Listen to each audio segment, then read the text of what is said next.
part of the Press Play Podcast Network.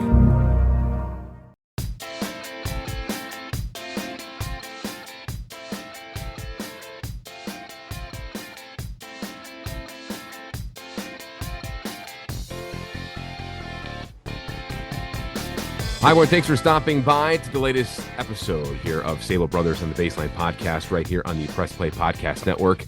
I'm John Sabol. And I'm Scott Sabol. Thanks for tuning in. We're going to put the bow on this 2024 Cleveland Browns draft.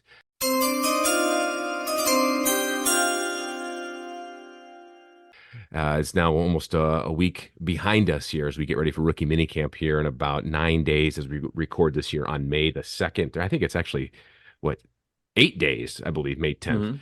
Mm-hmm. So, Scott, I know you were out of town last weekend. You saw a little bit of the draft. A little bit. And one of the guys that we're going to talk with here about this draft is a guy who I sit next to all the time, right in front of me. It's like a classroom. We're in Berea talking about the draft all weekend long there. And that is Zac Jackson. You've read his work on The Athletic. You follow him on Twitter at Akron Jackson. Zac, what's good, my man? How you been? I've been great. You know, I love the draft. I will always be a draft nerd. Obviously, those who have followed the Browns and lived this with us know that it's changed, right? It used to be everything, and then rookie minicamp was this grand coronation and the promise of all these new things. And really now it's like, okay, the Browns drafted some guys, and hopefully one or two of them will eventually become players. And rookie minicamp is something you got to do. So that's kind of the theme of where the Browns are. Like, they're very much into right now and this team winning and maximizing this window.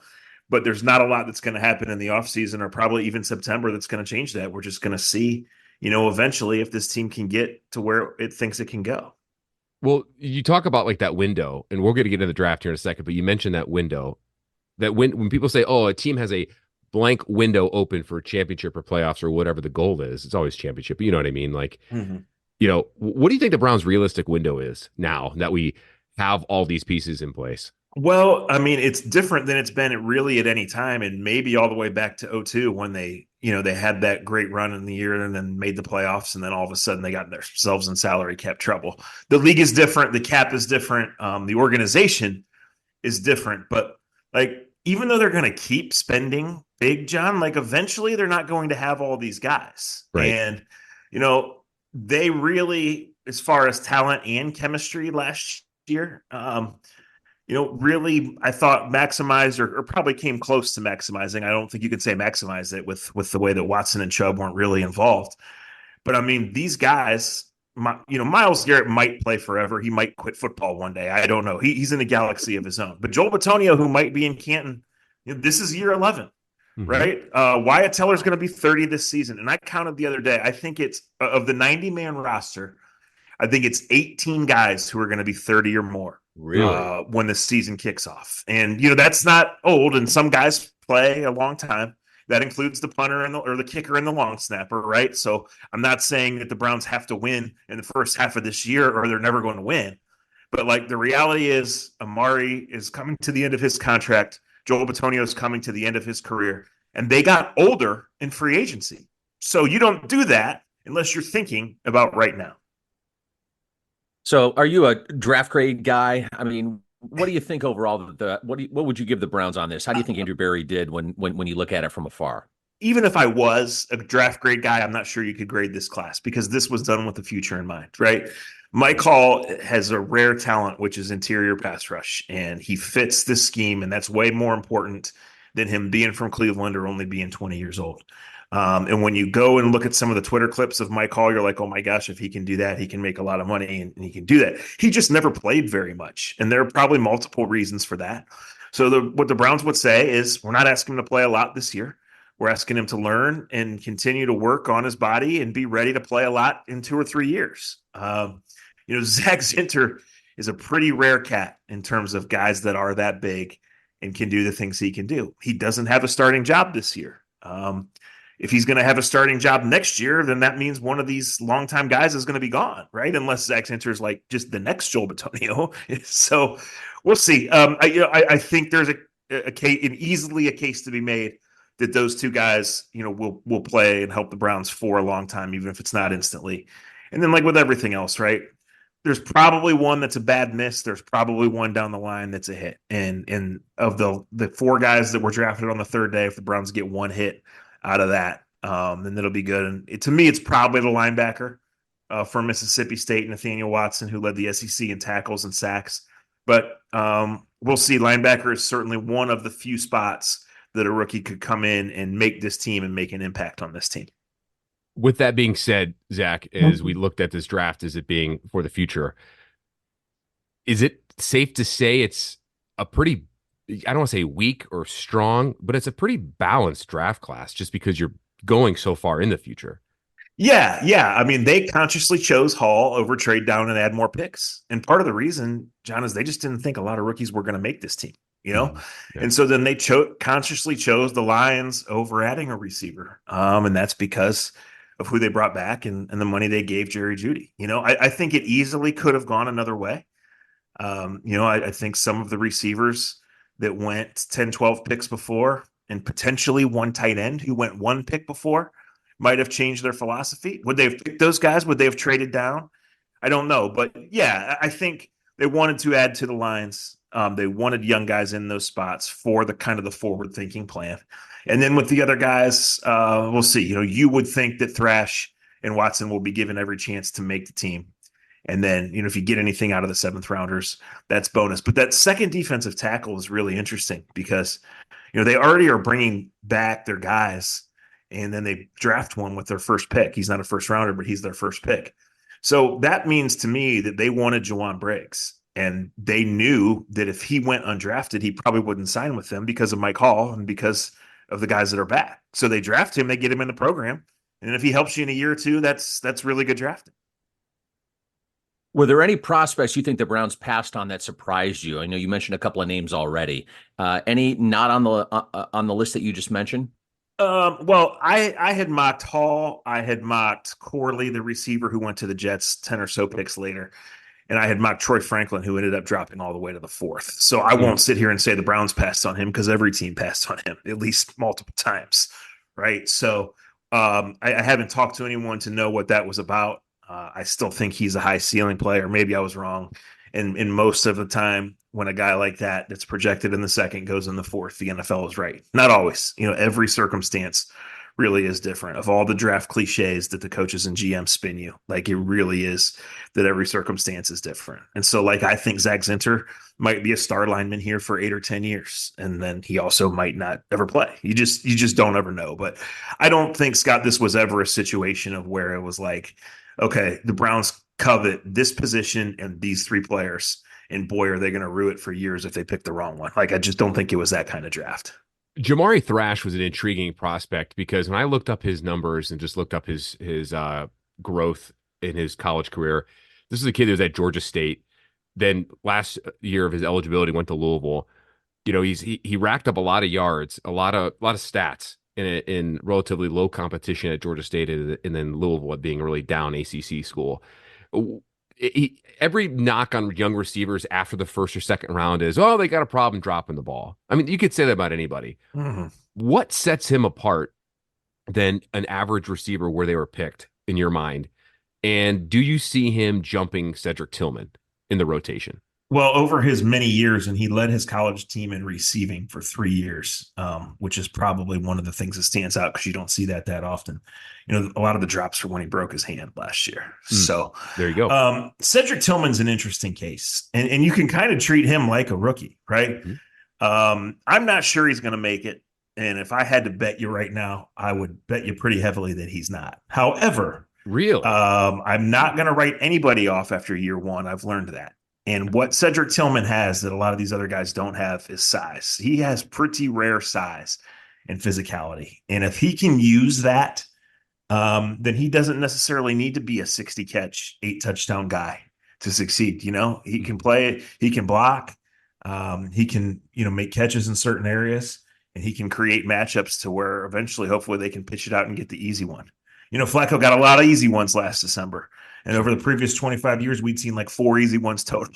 So that's what they want Cedric Tillman to be, is obviously the red zone, but more the guy that just catches that chain mover. When you mean make it, do you mean make the team this camp? Or no, I mean make it and be good. Oh, Yes. okay. Gotcha. Yeah, no. Cedric Tillman's going to be on the team. Now, I'm not sure that Jamari Thrash and Nathaniel Watson are going to be on the team. They probably are, but like, they're going to have to be good to do it, right? Same goes for the 7th rounders, obviously. Like, this is a pretty good roster.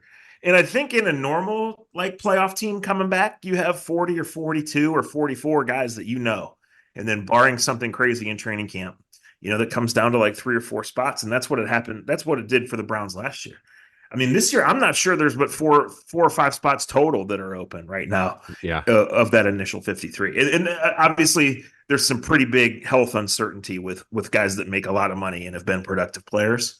But like, if they're back, especially, then, I'm not sure how these fringe guys make the team, and it'll probably be deep into August before we see. So minicamp starts. I can't believe this. It starts in what? A little over a week as we record this. We're going to see all these guys in action, along with undrafted rookies. All right, so we talk about undrafted rookies and free agent signees. Give us a few guys the Browns signed that went undrafted that kind of have you intrigued. I'm not qualified to answer this question because they're barely draft roster moves for this draft class. Mm-hmm. And, I just have to see them, Scott. Like, that's just what it comes down to.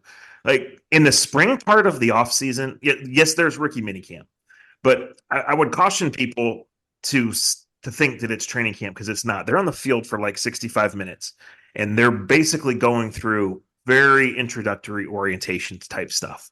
And then as they go through the rest of the program, which starts in late May and goes through 10 OTA practices, up to 10, and then up to 3 minicamp practices, even the drafted rookies barely get off the 4th string. And like, the undrafted rookies don't get any reps. So it's a very fair question and a valid question. And 2 undrafteds made it this year. But on August 15th, ask me that question. Right now, I got no idea. And like I said, I'm not sure. I am quite sure, actually, that even Jamari Thrash and Nathaniel Watson are not guaranteed roster spots on this team. And plus, I guess we don't really know the full list, Scott, either, right? Like, we have an idea, right, Zach? But we have an idea. The Browns are one of the many teams that just doesn't announce them until they actually get in the building and pass their physicals, which I find very annoying. Covering the Buccaneers for as long as I did, I mean, the day or two after. I mean, the Browns do different things, but the day after the draft and they sign everybody, like a week, like even 4 or 5 days before minicamp, they sent out a list of the undrafted guys, and it's like 30, 40 guys. And with the exception of their draft class, there might be 1 or 2 that make the team, depending on your roster and everything. But yeah, teams just do it differently. And then the other thing, Scott, I'm glad both of you guys actually gave me a bridge to say this. Like, a lot of teams, we're recording this, on May 2nd, just 5 days after the draft. A lot of teams will have their rookie minicamp this weekend.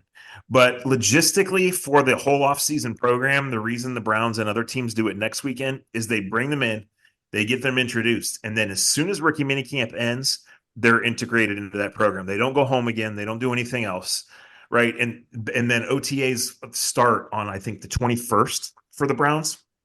So they get 1 week and kind of to get integrated in the off-season program where it's just positional drills. Like, everything is on a calendar and everything is gradual here. So especially when you don't have a first-round pick that is coming in, and even if you put him 3rd on your first depth chart, he's there to start. Like, you're really just bringing these guys along. Mm-hmm. And then by the end of minicamp in mid-June, they just want to have an idea of, okay, who's catching on quickly and who's not? Where do we need to get a veteran? And where might one of these rookies come and bust somebody's ass in training camp, and you're not really going to know that then, but it's all part of like a scripted program to get them comfortable with their coaches, with each other, with what's going on. So you're getting the best out of them in August, and you're trying to limit like them going home and them having distractions and all of that stuff. Yeah, and by no means am I like ripping the Browns. It just is someone who tries to plan ahead as you with the rest of the writers and everybody. It's like, well, we kind of want to know everything, but yeah, no, I get that, but it's just their policy to do that. Yeah. I only saw 4 or 5 teams that immediately put their signings out there, so it's what a lot of teams do.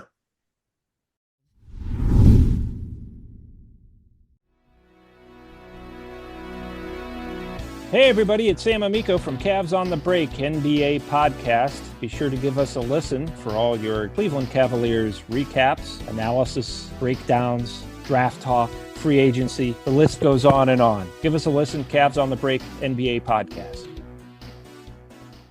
What's up, everyone? I'm Holly Wetzel. And I'm Tybus Powell. And we are your hosts of The Orange is Oranger, a Cleveland Browns podcast on the Press Play Podcast Network.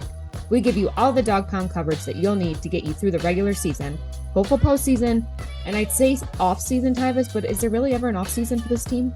Thankfully for our podcast, Holly, there really never is when it comes to the Cleveland Browns. Don't miss our breakdown of each week's matchup, game recaps, and any and all news out of Berea to feed your Browns appetite. As we know, Holly, dogs gotta eat. Yes, they do. So hit that subscribe button and never miss an episode of the Orange is Oranger, Cleveland Browns podcast on the Press Play Podcast Network. For the last few months, we partnered up with an Ohio-based company down in Columbus. It's called Homage. You probably have heard of this company or wearing some of their clothing. I know they sent us some shirts recently, Scott. I got a Cavaliers old school shirt in the old 70s script. Right, now I got a Cleveland Indian shirt or a Cleveland baseball shirt with the old script C, from back like old school, like 40s, 50s, early 60s. And man, does that thing fits great. Sometimes t-shirts don't fit right. This one fits great. Yeah, you're pretty particular about how your shirts fit. Yeah, I don't want it too baggy. Don't want it too tight. I want it just right so I can do a lot of things around the house and work out with it and what have you. And it's great material as well. Yeah, it's soft on your delicate skin. That's for sure. Exactly. Yeah, they also have great Ohio State gear, Browns gear, any MAC schools that you or your kids or you're an alum of. Great partnership there. All you need to do is go to our show notes wherever you're listening to the podcast and click on the link that we've provided there. And that is your open door to all great Homage gear. And you'll like it. We love it and continue to. So we appreciate their partnership. What's up, everyone? Chase Smith here, host of the Chase Smith podcast. And my podcast reflects who I am. My hobbies, my interests, my passions, my curiosities, my careers, my questions, and my family. I'll spend time talking about all types of sports, movies, TV shows, trending news stories, and other cultural events, and even faith. This is who I am, and I hope I can get to know you as well. Join me on the Chase Smith podcast, and let's have some thought-provoking conversations, only on the Press Play Podcast Network. Well, let's look forward to the training camp. Let's get through, the rookies, mini camp and the draft class. Obviously, we got big questions here. The two big questions, Zach, is the health of Nick Chubb and Deshaun Watson. We've got a little clarity, a little bit, I say it loosely, on Nick, more so on Deshaun. We know Nick probably won't be ready for the start of the season. Probably, I don't know when. We don't know yet. They don't know yet. But we'll just say after the first week, probably I'm going to guess midway through the year. I don't know. What say you? Any idea? I don't think I would see midway through the year as like an ideal scenario, right? Like if it's late October and Nick Chubb comes back and gets a chance to get comfortable, and you can think that Nick Chubb is healthy and confident and everything's gone well, and you're going to have him at full bore for December, wouldn't that be a win? Mm-hmm. Right? Even if full bore isn't what it once was, like this is a pretty special cat. So, there are other things like Nyheim Hines. I think they have plans for him. He's also coming off a torn ACL. Yep. Jack Conklin has guaranteed money, and Jack Conklin, when he's been good, has been really good. And that's why the Browns have given him 2 big contracts. Right. But this is a second ACL. I don't know when this is going to go. So, yeah, as far as Chubb, I don't think there is any need to rush, and I don't think there will be any rush. I think at offensive tackle, I think the reason they added Fetty and Adeniji, guys who have played in this league, is really just to have them to get through the spring and early in the summer.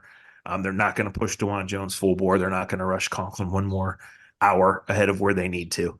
And then you have those guys in your system in case you need them. But obviously, you hope that you don't. And I think Jed Wills is going to be good to go or full to go. And I know that DeJuan is on track. I just know that early in the offseason, they weren't going to do anything special. And look, this is a special talent. But when a guy that big has knee issues, you just have to worry. So you just have to do everything you can to make sure that he gets 100% healthy and doesn't push it too much in August and in July, and specifically in May and June too, because you don't want him for that. You want him for the season.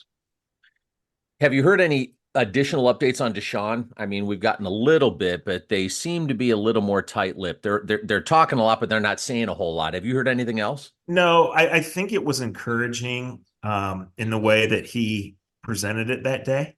Because prior to that, if you guys remember back in January, obviously the season ends and you're doing the standard stuff. And they were like sprinting to say, Deshaun's great. Deshaun's our quarterback. Deshaun's ahead of schedule. And then he gets April and it's like, well, why'd you sign Tyler Huntley? Why isn't Deshaun thrown? Well, because he's not ready to, right? So this is obviously not ideal to go through a whole offseason without your starter, especially given the circumstances that we could run back through a million times. But if Deshaun is ready in early August and is available for almost every practice and doesn't have any setbacks, he's fine. This is not a normal quarterback injury. This has not been a normal situation for this team, and we don't know who's going to call the plays, and they're trying to make this big bet on Jerry Jeudy happen. Like, he needs reps, right? But I also don't think it's cause for panic as long as he's doing everything and he's around, and I every indication is that he has been. Yeah, we did get that clarity, which seemed encouraging. I thought it was encouraging when he spoke that day. And I think once we get the OTAs here in a month, well, actually, I think it was the 22nd here, mandatory OTAs. 21st is when they start. And then the rookie mini camp is like the week of June, or the full squad mini camp is like the week of June 12th. You get up to 10 OTAs and then 3 days of full squad mini camp. And I think the 22nd is the time we're allowed in there. I think media. Mm-hmm. Yeah. You mentioned two things about calling plays. Do you think it's Stefanski or you think it's going to be Dorsey? I think it's going to be Dorsey, but I don't know that it's totally settled because I know in 2020 it wasn't totally settled. Sure. Do I think that Stefanski's earned the right to do it his way? Sure. Does the way it went down indicate, does it lead to questions? Yes. And does it indicate that somebody's weren't happy with the way everything has gone in Deshaun's growth? Sure. And there's many factors to that, just like there's many factors to the whole trade that probably to me is still going to go down as the worst trade in NFL history. But they can't think that way, and they have to think forward and that it's going to be great and that he's going to flip the switch. And so you get a new guy in and you bring a new receiver in and you incorporate these new ideas and you see. So, I've just answered it like this. Do I think it matters who calls plays? Sure, because eyes are going to be on that person, and that person is going to have to, develop chemistry with the quarterback and with everyone else and go. But do I think it's like a huge, huge thing?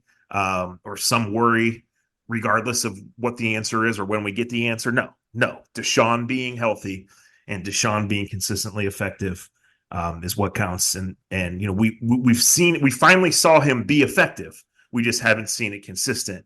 And then now we have to wonder if he's going to be consistently available because this is a major injury and we know he doesn't play from the pocket very well. And so how's he going to respond when he does get hit again? On top of that, you talk Jerry Jeudy. The trade was interesting. You send away a 6th and a 7th. The two picks that you didn't own. It was the ones that you received in the Baker Mayfield trade and in the Deshaun Watson trade. Then conventional wisdom, I thought when they made that trade, Zach, was, well, you know what? It's a low risk option. They'll play him out on his last year deal, have a prove it deal, and then re-sign him. And then days later, they give him that contract. That was surprising, was it not? I agree. Like getting Jeudy for nothing and letting him prove it's good planning. Giving him this is really risky. It just is. So you can tell me that, a third of it was already guaranteed. I know. You can tell me that on paper, he's a good fit. I know. And he is, but this is not a guy that's ever consistently produced. Right. And there's a worry out there that Jerry Jeudy just was an explosive playmaker at Alabama because they tossed him the ball and he just took, and it hasn't happened in the NFL and he's been in the NFL for 4 years. So, look, when you miss as many times in the draft as they have, it costs you a lot to try to make up for those misses. I didn't think they needed to accelerate the other $27 million guaranteed into Jerry Jeudy. Well, could that still look like a discount and smart planning in 2 years? Yes, but I'll believe it when I see it. I had an NFL agent text me the day that came out and said, "What are the Browns doing?" I could not believe my eyes. I could not believe my eyes when I saw that. Hopefully it works out. All right. Finally, any other storylines? We covered a lot here. Any other storylines you're looking forward to as we head into the heart of summer? Well, I love the draft and I love training camp because I'm a football nerd, right? And you're actually watching them compete. You're watching practice. You're allowed to watch it. You're watching guys fight for their careers and livelihoods. You're watching storylines develop. Now, is training camp the be all end all for this team? Certainly not. And neither is September, quite frankly, right? But this is a good roster that has talent at the top that many others don't have, and depth in a lot of places that many others don't have. So, to take away like even just the standard of does Cedric Tillman take a leap? Will Siaki Ika be on the team at all? Is Mike Hall ready to play or not? Like, what's Greg Newsome's future here? It might be tied to what Cameron Mitchell and Miles Harden do. Yeah. What's the future of the center and the guards? It might be tied to what Zach Zenner and Luke Whippler do. So it's that part's, kind of always intriguing. But what the Browns signed up for 26 months ago is this absolute Watson shit show. And here we go with chapter 3 of not knowing when he's going to be available, not knowing when he's going to play well, knowing that he has this stuff following him and that he's going and doing this stuff on Twitter. Like, it's just been such an embarrassment. So can he come out and play well and make this team a real AFC contender? Maybe. But that's the one storyline that we're continuing to follow, because we know if that doesn't happen, then this whole thing is sunk. Zach, before we go, I thought of one thing when you mentioned the Watson thing. We're in chapter 3. This is a make or break it year, I believe, right? The pressure's on this team, pressure's on him to perform. I think that's why you saw Alex Van Pelt get fired and bring in Dorsey. Mm-hmm. You needed fresh eyes, fresh schemes and whatnot. I thought it was interesting during Andrew Berry's pre-draft press conference when I think it was Jeff Shadell pressed him on that 10-year plan. Do you remember that question? Yeah. And Watson's got 2 more years left on this deal after this year, correct? Yeah. Yeah. Sure.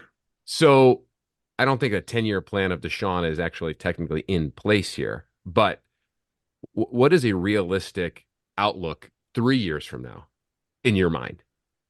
Well, I mean, here's how a 10-year plan is in place, John. He gets healthy. He plays well. They continue to renegotiate the contract and push so much of it forward that they extend him. Mm-hmm. He's still just turned 28 last year. Like, if he can be healthy, he can still play and play well for a long time. And that's the bet they made to start with, right? So, yeah, no one's ever thinking 10 in the NFL. And if you're thinking 5, you're probably not ever going to get there. And as certainly as we've seen in this organization, you're long fired before you get there. But what this Barry DePodesta group has done is think 2 and 3 down the road. And they've certainly had the resources to spend. They've structured different contracts and done different things to look there.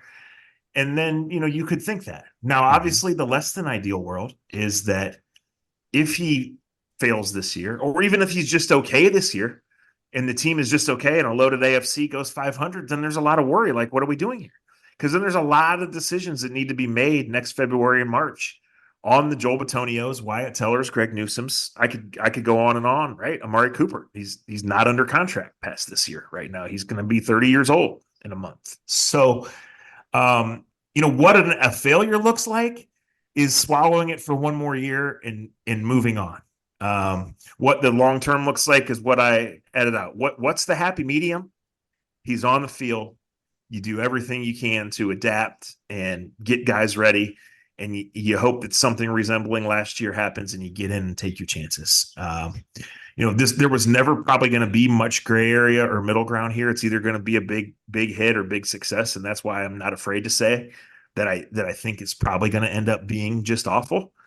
But if he plays most of the games this year and does fairly well, and the defense holds up most of its end of the bargain, this team can be back in the playoffs. And when you get there, you have to get there and find out.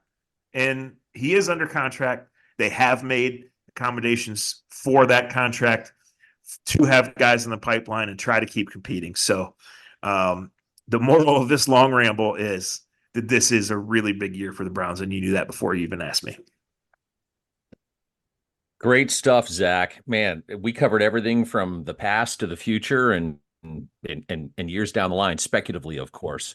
Zach, thank you so much for joining us here, talking about Browns. I know the weather's getting warmer, but the season's going to be around us before you know it. And you provided a lot of insight and kind of got us pumped up for the season ahead. All right. Thanks, guys. Zach, thank you so much. You can check him out on Twitter. That's at Akron Jackson. I love that handle, by the way. And where you can read him is on The Athletic. Zach, thank you so much for joining us here on Sabol Brothers on the Baseline podcast. You can follow me on Twitter at Scott Sabol FOX8. And follow yours truly at John_Sabol. Follow the pod at Sabol Brothers. And if you haven't already, hit that subscribe button, Apple, Spotify, wherever you listen to podcasts. That way you get the up-to-date notifications whenever new episodes drop, like this one with Zach. Zach, thanks again for tuning in and being our guest. And we'll talk to you down the road, buddy. I'll see you out in Berea.